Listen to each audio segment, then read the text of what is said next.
देख जीतू बेटा, पापा बोल के गए थे घर का और खेत का कभी बंटवारा नहीं होना चाहिए। ठीक भैया।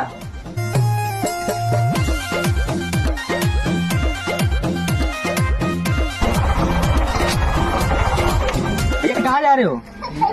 अंदर कुछ जाए रे। 20 रुपया को तेल डलवा लियो, तेल महीना ही खत्म हुई। ठीक है।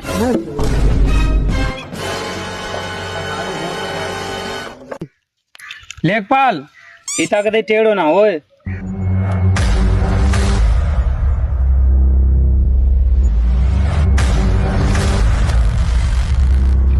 ए, तुम दोनों लोग है ना, वो तुम्हारो खेत कम है, इनको ज्यादा कैसे है? अरे बाप रे, ये तो धोती खोल रहा है।